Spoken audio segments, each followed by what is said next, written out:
ಅಸಹಜ ಲೈಂಗಿಕ ದೌರ್ಜನ್ಯದಲ್ಲಿ ಇದೀಗ ಒಂದ್ ಕಡೆ ಆರೋಪಿಯಾಗಿದ್ರು ಇಲ್ಲಿಯವರೆಗೂ. ಆದ್ರೆ ಇದೀಗ ಅವರನ್ನ ಅರೆಸ್ಟ್ ಮಾಡಲಾಗಿರುವಂತಹ ಡೀಟೇಲ್ಸ್ ಸಿಗ್ತಾ ಇದೆ. ಹಾಸನದ ಹಿಂಸಾ ಆಸ್ಪತ್ರೆಯಲ್ಲಿ ಸೂರಜ್ಗೆ ಮೆಡಿಕಲ್ ಟೆಸ್ಟ್ ಅನ್ನ ಮಾಡಿಸಲಾಗಿದೆ. ಕೆಲವೇ ಕ್ಷಣಗಳಲ್ಲಿ ಸೂರಜ್ ರೇವಣ್ಣಗೆ ವೈದ್ಯಕೀಯ ಪರೀಕ್ಷೆ ಬಳಿಕ ಸ್ಥಳ ಮಹಜರು ಮಾಡುವಂತಹ ಸಾಧ್ಯತೆ ಇದೆ. ಹೊಳೆ ನರಸೀಪುರದ ಫಾರ್ಮ್ ಹೌಸ್ನಲ್ಲಿ ಮಹಜರು ಮಾಡುವ ಸಾಧ್ಯತೆ ಇದೆ. ಮುಂದಿನ ಕಾರ್ಯತಂತ್ರದ ಬಗ್ಗೆ ಪೊಲೀಸ್ ಅಧಿಕಾರಿಗಳು ಸಭೆಯನ್ನ ನಡೆಸಲಿದ್ದಾರೆ. ಹಾಸನದ ಸೆಂಟ್ ಪೊಲೀಸ್ ಠಾಣೆಯಲ್ಲಿರುವಂತಹ ಸೂರಜ್ ರೇವಣ್ಣ ಇವತ್ತು ಮುಂಜಾನೆ 4 ಗಂಟೆಗೆ ಸೂರಜ್ನನ್ನ ಪೊಲೀಸ್ ಅಧಿಕಾರಿಗಳು ಬಂಧಿಸಿದ್ದಾರೆ. ಬೆಳಿಗ್ಗೆನೆ ಮುಂಜಾನೆ ನಿದ್ರೆಯಲ್ಲಿ ಇರುವಂತಹ ಸೂರಜ್ನನ್ನ ಎಬ್ಬಿಸಿ ಬಂಧನ ಮಾಡಲಾಗಿರುವಂತಹ ಡೀಟೇಲ್ಸ್ ಸಿಗ್ತಾ ಇದೆ. ಅಸಹಜ ಲೈಂಗಿಕ ದೌರ್ಜನ್ಯ ಕೇಸ್ನಲ್ಲಿ ಮೊದಲಿಗೆ ಸೂರಜ್ ಅವರು ಕಂಪ್ಲೇಂಟ್ ಅನ್ನ ಲಾಂಚ್ ಮಾಡ್ತಾರೆ. ಈ ರೀತಿಯಾಗಿ 5 ಕೋಟಿಯನ್ನ ದುಡ್ಡನ್ನ ಕೊಡಬೇಕು ಅನ್ನುವಂತಹ ವಿಚಾರಕ್ಕೆ ಸಂಬಂಧಪಟ್ಟಂತೆ ನನ್ನ ಮೇಲೆ ಬೆದರಿಕೆ ಕರೆಗಳು ಕೂಡ ಬರ್ತಾ ಇದೆ ನನ್ನ ವಿರುದ್ಧ ಅಂತ ಹೇಳಿ ಫಸ್ಟ್ ಕಂಪ್ಲೇಂಟ್ ಲಾಂಚ್ ಮಾಡ್ತಾರೆ. ಇನ್ನು ಅದೇ ವಿಚಾರಕ್ಕೆ ಸಂಬಂಧಪಟ್ಟಂತೆ ಒಂದು ಕಡೆ ಸೂರಜ್ ಅವರು ನನ್ನ ಮೇಲೆ ಲೈಂಗಿಕ ದೌರ್ಜನ್ಯವನ್ನ ಮಾಡಿದ್ದಾರೆ ಅಂತ ಕೇಸ್ ದಾಖಲಾಗುತ್ತೆ. ಕಾಮಕಾಂಡದ ಸುಳಿಯಲ್ಲಿ HD ರೇವಣ್ಣ ಕುಟುಂಬ ಸಿಐಡಿ ಕೈ ಸೇರುತ್ತಾ ಸೂರಜ್ ಸಲಿಂಗ ಕಾಮದ ಕೇಸ್.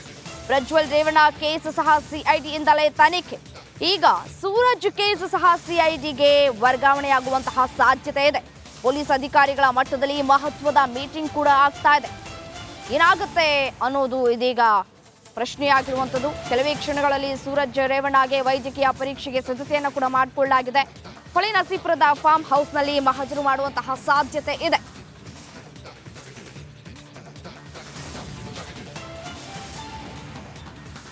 ಇದೇ ವಿಚಾರಕ್ಕೆ ಸಂಬಂಧಪಟ್ಟಂತೆ ಮತ್ತಷ್ಟು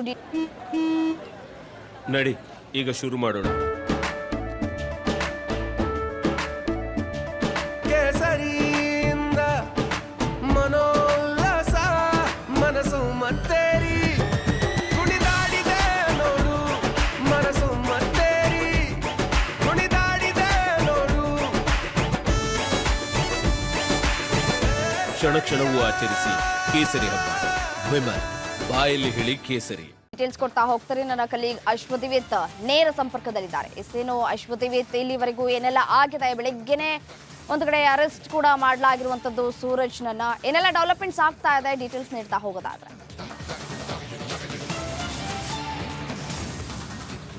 ರಮ್ಯಾ ನೋಡಿ, ಬೆಳಗಿನ ಜಾವ 4 ಗಂಟೆಗೆ ಅಧಿಕೃತವಾಗಿ ಅವರ ಬಂಧನದ ಆದೇಶ ಹೊರಬಿದ್ದಿದೆ.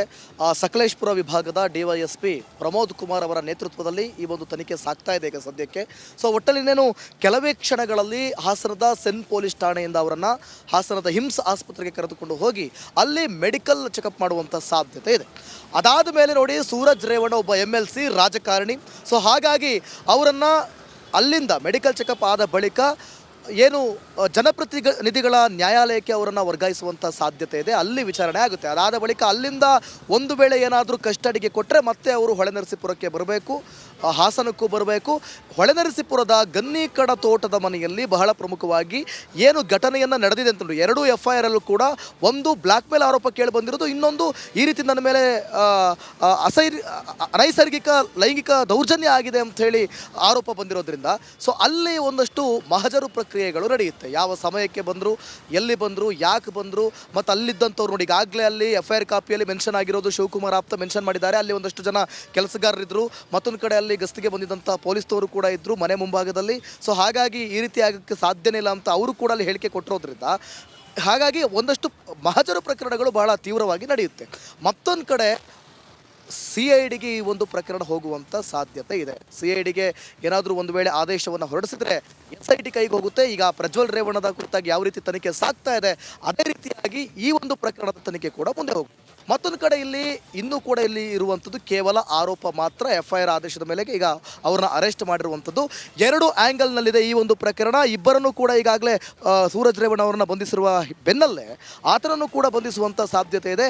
2 ಆ್ಯಂಗಲ್ನಿಂದ ಇಲ್ಲಿ ವಿಚಾರಣೆ ಆಗ್ತಾ ಹೋಗುತ್ತೆ, ತನಿಖೆ ಆಗ್ತಾ ಹೋಗುತ್ತೆ. ಒಂದು ಬ್ಲ್ಯಾಕ್ ಮೇಲ್ ಆರೋಪದಲ್ಲಿ ಒಂದು ವೇಳೆ ಏನಾದರೂ ಆಮೇಲೆ ಪಕ್ಷದಿಂದ ಉಚ್ಚಾಟನೆ ಆಗುತ್ತಾ, ಇದನ್ನು ನೋಡ್ತಾ ಹೋದರೆ ಆದಷ್ಟು ಬೇಗ ಉಚ್ಚಾಟನೆ ಮಾಡೋದು ಇದು ಅಸಾಧ್ಯ ಅಂತ ಅನಿಸ್ತಾ ಇದೆ. ಯಾಕೆಂತಂದರೆ ಈ ಒಂದು ಕೇಸ್ ಈಗ 2 ದೋಣಿಗಳ ಮಧ್ಯೆ ನಿಂತಿರುವಂಥದ್ದು, 2 ಗೋಡೆಗಳ ಮಧ್ಯೆ ನಿಂತಿರುವಂಥದ್ದು.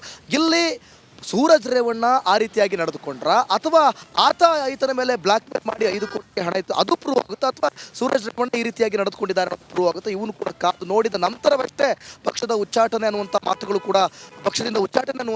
ಕೂಡ ಕೇಳಿ ಬರ್ತಾ ಇರೋದು.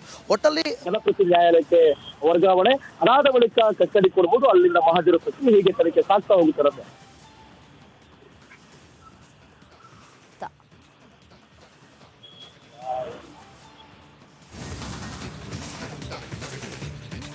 ರೈತ ಸಂಪರ್ಕ ಸಾಧ್ಯ ಆಗ್ತಾ ಇಲ್ಲ.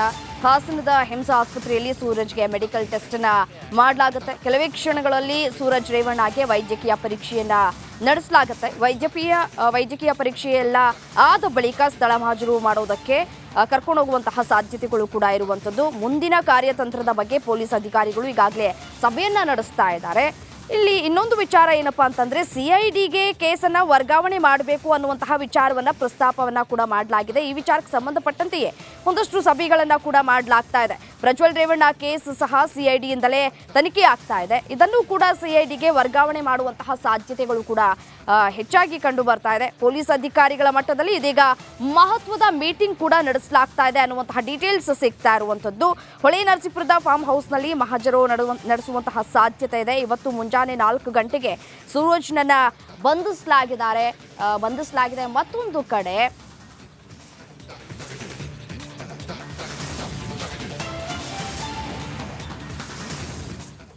ಒಂದ್ ಕಡೆ ಸೂರಜ್ ರೇವಣ್ಣ ಬಂಧನ ಆಗಿದೆ, ಮತ್ತೊಂದು ಕಡೆ ಸಂತ್ರಸ್ತನನ್ನ ಇದೀಗ ಮೆಡಿಕಲ್ ಟೆಸ್ಟ್ಗೆ ಕರ್ಕೊಂಡು ಹೋಗುವಂತಹ ಕೆಲಸಗಳು ಕೂಡ ಆಗ್ತಾ ಇರುವಂತದ್ದು. ಬೌರಿಂಗ್ನಲ್ಲಿ ಸಂತ್ರಸ್ತನಿಗೆ ಮೆಡಿಕಲ್ ಚೆಕಪ್ ಆಗುತ್ತೆ. ಬೌರಿಂಗ್ ಆಸ್ಪತ್ರೆಗೆ ಹಾಸನ ಪೊಲೀಸರು ಈಗಾಗಲೇ ಬಂದಿದ್ದಾರೆ. ಕೆಲವೇ ಕ್ಷಣಗಳಲ್ಲಿ ಸಂತ್ರಸ್ತನಿಗೆ ಆರೋಗ್ಯ ತಪಾಸಣೆ ಮಾಡಲಿಕ್ಕೆ ತಯಾರಿ ಕೂಡ ಮಾಡಿಕೊಳ್ಳಲಾಗಿದೆ. ಸಂತ್ರಸ್ತನ ಮನವಿಯ ಮೇರೆಗೆ ಬೌರಿಂಗ್ನಲ್ಲಿ ಹೆಲ್ತ್ ಚೆಕಪ್ ಅನ್ನ ಮಾಡಲಾಗುತ್ತೆ. ನೋಡಿ, ಮೊದಲೇ ಆತ ಮನವಿಯನ್ನ ಮಾಡ್ಕೊಂಡಿರ್ತಾನೆ, ನನಗೆ ಬೆಂಗಳೂರಿನಲ್ಲೆಯೇ ಏನೇ ತಪಾಸಣೆ ಮಾಡಿದ್ರು ಆರೋಗ್ಯ ತಪಾಸಣೆ ಮಾಡಿದ್ರು ಮಾಡಬೇಕು ಅಂತ ಹೇಳಿ. ಅದರಂತೆಯೇ ಇದೀಗ ಸಂತ್ರಸ್ತನ ಮನವಿಯ ಮೇರೆಗೆ ಬೌರಿಂಗ್ ಆಸ್ಪತ್ರೆಯಲ್ಲಿ ಹೆಲ್ತ್ ಚೆಕಪ್ ಮಾಡಿಕೊಳ್ಳೋದಕ್ಕೆ ತಯಾರಿಯನ್ನ ಕೂಡ ನಡೆಸಿಕೊಳ್ಳಲಾಗಿದೆ. ಬೌರಿಂಗ್ ಆಸ್ಪತ್ರೆಗೆ ಹಾಸನ ಪೊಲೀಸರು ಕೂಡ ಆಗಮನಿಸಿದ್ದಾರೆ.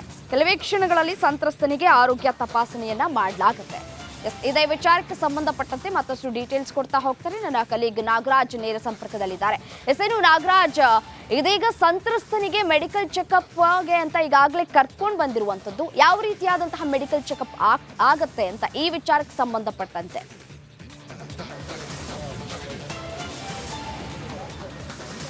ರಮ್ಯಾ, ಏನು ಸಾಮಾನ್ಯವಾಗಿ 377 ಅಸಹಜ ಲೈಂಗಿಕ ದೌರ್ಜನ್ಯ ಪ್ರಕರಣದಲ್ಲಿ ಒಂದು ಸಂತ್ರಸ್ತರನ್ನು ವೈದ್ಯಕೀಯ ಪರೀಕ್ಷೆಗೆ ಒಳಪಡಿಸೋದಂತೂ ಬಹಳ ಇಂಪಾರ್ಟೆಂಟ್ ಆಗಿರ್ತಕ್ಕಂಥದ್ದು. ಯಾಕಂತಂದರೆ ಒಂದು ಲೈಂಗಿಕ ದೌರ್ಜನ್ಯ ಆ ಸಂತ್ರಸ್ತನ ಮೇಲೆ ಅಥವಾ ದೂರುದಾರನ ಮೇಲೆ ಎಸಗಲಾಗಿದೆ ಅನ್ನೋದನ್ನು ನ್ಯಾಯಾಲಯದಲ್ಲಿ ರುಜುಪಡಿಸುವಂಥದ್ದೇ ಈ ಒಂದು ವೈದ್ಯಕೀಯ ಪರೀಕ್ಷೆ. ಹೀಗಾಗಿ ಸಂತ್ರಸ್ತನಿಗೆ ಒಂದು ವೈದ್ಯಕೀಯ ಪರೀಕ್ಷೆಯನ್ನು ಮಾಡಿಸ್ಲಿಕ್ಕೆ ಹಾಸನ ಪೊಲೀಸರು ಬೋರಿಂಗ್ ಆಸ್ಪತ್ರೆಗೆ ಕರೆದುಕೊಂಡು ಬಂದಿರತಕ್ಕಂಥದ್ದು. ಹಾಸನದಲ್ಲಿ ನನ್ನ ಒಂದು ವೈದ್ಯಕೀಯ ಪರೀಕ್ಷೆ ಆದರೆ ಅಲ್ಲಿ ಸಾಕಷ್ಟು ಜನ ಪ್ರಭಾವ ಬೀರೋ ಅಥವಾ ಮ್ಯಾನಿಪ್ಯುಲೇಟ್ ಆಗೋ ಸಾಧ್ಯತೆ ಇರುತ್ತೆ ಅಂತ ಹೇಳಿದ ಒಂದು ಪ್ರತಿರೋಧವನ್ನು ಹುಟ್ಟಿದ ಕಾರಣಕ್ಕೆ ಆತನ ಸಂತ್ರಸ್ತನನ್ನು ಬೌರಿಂಗ್ ಆಸ್ಪತ್ರೆಗೆ ಕರೆದುಕೊಂಡು ಬಂದು ಇಲ್ಲಿ ವೈದ್ಯಕೀಯ ಪರೀಕ್ಷೆಯನ್ನು ನಡೆಸುವ ಕೆಲಸವನ್ನು ಆಗ್ತಾ ಇರ್ತಕ್ಕಂಥದ್ದು. ಈಗಷ್ಟೇ ಗೊತ್ತಾಗ್ತಾ ಇರೋ ಮಾಹಿತಿ ಪ್ರಕಾರ ಏನು ಬೌರಿಂಗ್ ಆಸ್ಪತ್ರೆಯ ಆವರಣದಲ್ಲಿರ್ತಕ್ಕಂಥ ಅಟಲ್ ಬಿಹಾರಿ ವಾಜಪೇಯಿ ವೈದ್ಯಕೀಯ ಕಾಲೇಜು ಹಾಗೂ ಸಂಶೋಧನಾ ಆಸ್ಪತ್ರೆ ಏನಿದೆ, ಇದರಲ್ಲಿ ಒಂದು ವೈದ್ಯಕೀಯ ಪರೀಕ್ಷೆ ಈಗಾಗಲೇ ಆರಂಭ ಆಗಿದೆ ಅನ್ನೋ ಮಾಹಿತಿ ಸಿಗ್ತಾ ಇರ್ತಕ್ಕಂಥದ್ದು. ಇದರಲ್ಲಿ ಪ್ರಮುಖವಾಗಿ ಸಂತ್ರಸ್ತನ ದೇಹದ ಮೇಲಿರ್ತಕ್ಕಂಥ ಗಾಯದ ಗುರುತುಗಳನ್ನು ವೈದ್ಯರು ಅನಾಲಿಸಿಸ್ ಮಾಡುವಂಥದ್ದು, ಅದ್ರ ಬಗ್ಗೆ ರಿಪೋರ್ಟನ್ನು ಬರೆದುಕೊಳ್ಳುವಂಥದ್ದು, ದೇಹದ ಯಾವ ಭಾಗದಲ್ಲಿ ಗಾಯಗಳಾಗಿದ್ದಾವೆ, ಗಾಯಗಳಾಗಿದ್ದರೆ ಅದು ಯಾವುದರಿಂದಾಗಿ ಗಾಯ ಆಗಿದೆ ಅಂದರೆ ಒಂದು ಅಲ್ಲಿಂದ ಕಚ್ಚಿರುವಂಥದ್ದು ಅಥವಾ ಉಗುರಿಂದ ಆಗಿರ್ತಕ್ಕಂಥ ಗಾಯವ, ಈ ಎಲ್ಲ ಅಂಶಗಳನ್ನು ಸವಿವರವಾಗಿ ಕ್ರೋಢೀಕರಿಸಿಕೊಂಡು ದಾಖಲೆಯನ್ನು ರೆಡಿ ಮಾಡಿ ಅದನ್ನು ತನಿಖಾಧಿಕಾರಿಗೆ ನೀಡುವಂಥದ್ದು. ಅಲ್ಲದೆ ತನಿಖಾಧಿಕಾರಿ ಏನು ಆ ಒಂದು ಸಂತ್ರಸ್ತ ದೂರನ್ನು ಕೊಟ್ಟಿರ್ತಾನೆ, ಆ ದೂರನ್ನು ಆಧರಿಸಿ ಪರ್ಟಿಕ್ಯುಲರ್ ಆಗಿ ಬೇರೆ ಯಾವುದಾದ್ರೂ ಪರೀಕ್ಷೆಯನ್ನು ಮಾಡಬೇಕು ಅಂತೇಳಿ ತನಿಖಾಧಿಕಾರಿಗಳು ಒಂದು ಮೆಮೋನ್ನ ಏನು ಕೊಡ್ತಾರೆ ವೈದ್ಯಾಧಿಕಾರಿಗಳಿಗೆ, ಅವರಿಗೆ ನೀಡಿದರೆ ಆ ಒಂದು ವೈದ್ಯಕೀಯ ಪರೀಕ್ಷೆಯನ್ನು ವೈದ್ಯಾಧಿಕಾರಿಗಳು ನಡೆಸುವಂಥದ್ದು. ಈಗಷ್ಟೇ ಲಭ್ಯ ಆಗ್ತಿರೋ ಮಾಹಿತಿ ಪ್ರಕಾರ ಅಟಲ್ ಬಿಹಾರಿ ವಾಜಪೇಯಿ ವೈದ್ಯಕೀಯ ಕಾಲೇಜು ಮತ್ತು ಸಂಶೋಧನಾ ಆಸ್ಪತ್ರೆಯಲ್ಲಿ ಈಗ ಒಂದು ವೈದ್ಯಕೀಯ ಪರೀಕ್ಷೆ ಶುರುವಾಗಿರೋದ್ರ ಬಗ್ಗೆ ಮಾಹಿತಿ ಸಿಗ್ತಾ ಇರ್ತಕ್ಕಂಥದ್ದು. ರಮ್ಯಾ. ರೈಟ್ ನಾಗರಾಜ್, ಧನ್ಯವಾದ ತಮ್ಮ ಮಾಹಿತಿಗಾಗಿ.